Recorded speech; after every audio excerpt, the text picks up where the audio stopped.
Today I'm going to share with you tons of quick tips that I wish I knew when I started playing here in Warcraft Reborn. Some of them can be a little bit more obvious, while others can be a little bit more secret, and if there is anything missing or a topic that you wanted to see covered that wasn't, please feel free to write a comment and I'll try to find the time to respond to it. Let's get started. Hello guys and welcome to Warcraft Reborn by Ascension. Here in the Bronzebeard or Malfurion server this works the same. This is just a quick tip to save you some gold if you are struggling for gold as a beginner or in your first character. The training books of Ascension are very common and will save you a lot of travel time, but your prices will not benefit from reputations. If you go to your class trainer where you have a higher reputation, you'll find cheaper gold prices to train your abilities. Eventually later on you'll have a lot more gold, or on your alts you'll have a lot more gold, and the books will always come very handy, and you can even get them from the auction house. There are many inns across Azeroth and some of them are reference places. Some of these inns don't have auction house, bank or even call board nearby.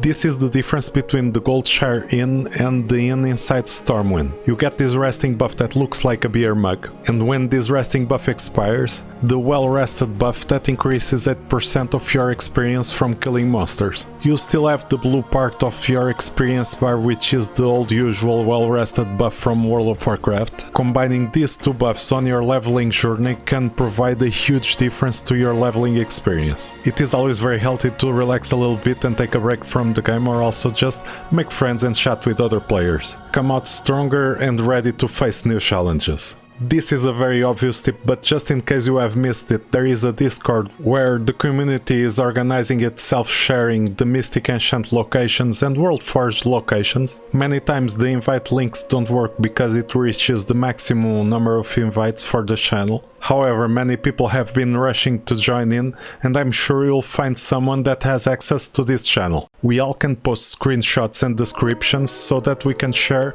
the locations of these important things. And everyone is invited to participate as long as you respect the rules. For Worldforged items, if you notice, I have my map full of icons, and even on my minimap I can see the locations. This is because of an old add-on called Handy Notes that used to be useful to mark locations that we wanted on the map.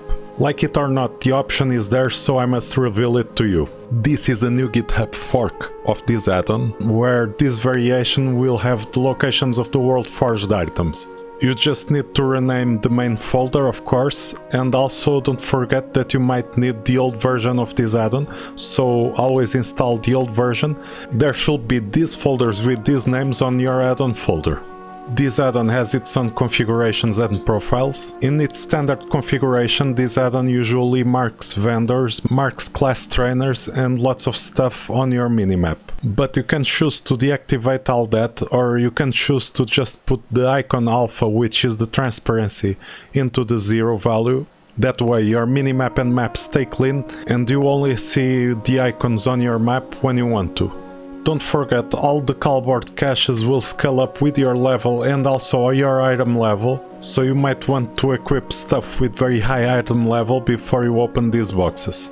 Your adventurer cache are soulbound, but they will scale up as well. The longer you wait to open them, the better the rewards you can get. Same thing applies to the dungeon spoils and battleground spoils, but the bigger difference is that these are realm bound. In case you want to gear up one of your alts, you can trade these items through the mail to your alts.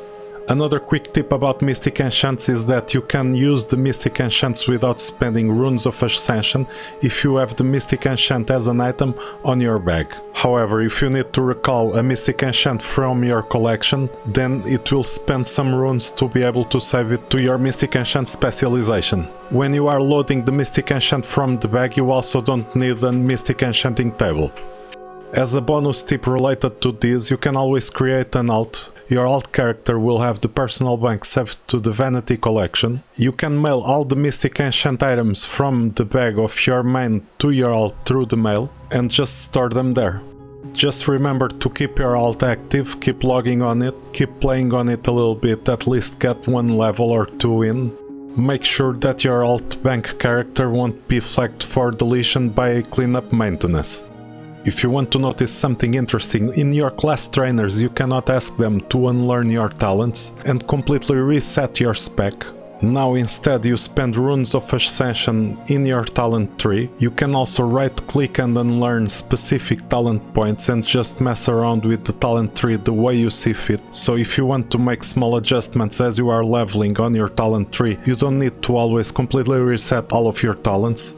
This is already another bonus tip still related to your spec and talents regardless of your class.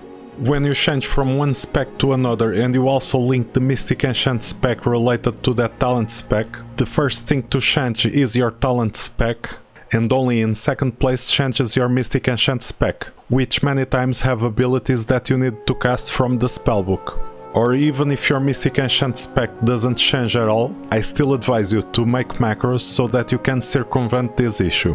By using insanely simple and basic macros like the ones I'm showing you here, you will never miss any spells from your cast bar and you will always have them there. We can save so many macros, I don't think this will be an issue to have 2 or 3 extra slots.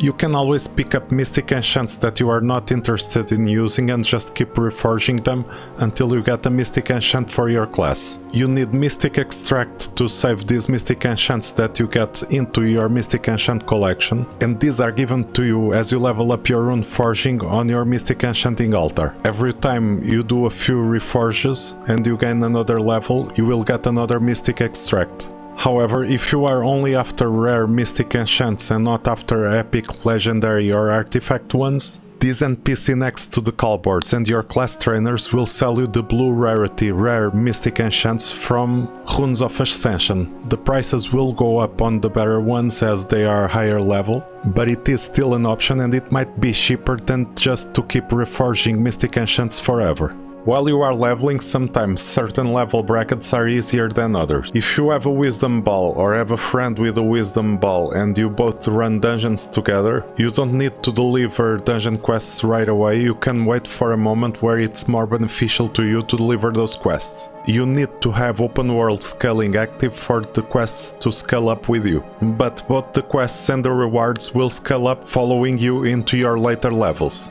Most of the main cities and hubs have an NPC that will allow you to enable or disable the level scaling for the open world. This scaling feature can also have an effect on your quest log. When you deactivate it, all the lower level quests become grayed out. You can log out and log back in just to make sure that everything is working when you want to deliver the quests and you have the scaling active. For very obvious reasons, when you go do open world PvP, deactivating the scaling could make things much easier. And the same could be said especially for gathering professions. If you really like vanity items, DP can be very valuable to you, Bazaar tokens also can be very valuable to you, and even expensive depending on how much you can afford. Here I found the Hellforged Bulwark on T-Rexes. Today I can only find the Hellforged Shield on the auction house, but I've also seen the Hellforged Bulwark here. Because T-Rexes sales only last for 1 hour and some things are limited edition, it's very easy to get baited into spending more that you would otherwise want. Personally, I believe that there are other things that should be a priority before getting to the vanity items. Things like the Book of Artisans and Books of Ascension are insanely cheap right now on the auction house for the value that they can bring to you. Players from other realms who bought the war chests already had them in their vanity collections.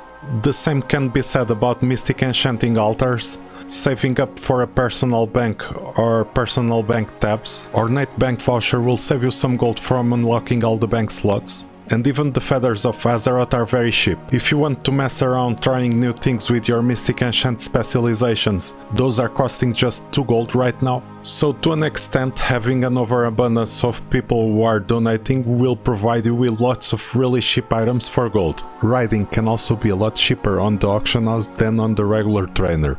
To an extent, it's almost like donator players are giving you the opportunity to purchase these very useful items without having to spend a single dime.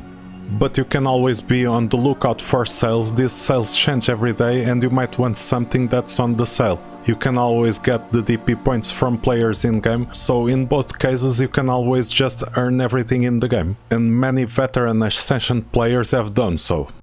I know too much efficiency and optimization will take the fun out of exploring this new world. Without any pressures or timelines, I was leveling pretty casually on the public test realm, and I had a ton of fun exploring everything just by myself, of course with some friends or my girlfriend, but we were not worried about doing everything in the most efficient way possible. I never even had a look at the auction house or any of the vanity items, and it can be a way of playing if you enjoy it like that too. I wasn't looking at Mystic Ancient locations in the Discord or anything like that, and everything came to us very organically and naturally. And I hope and I wish that you guys still have fun exploring the game and finding new things in a more organic and natural way. I hope you guys have enjoyed this video and that you guys found these tips useful. Don't forget to leave your likes on the video, leave your comments for the YouTube algorithm, and subscribe to the channel for more content. Thank you very much for watching, have a great day, and see you online in Warcraft Reborn.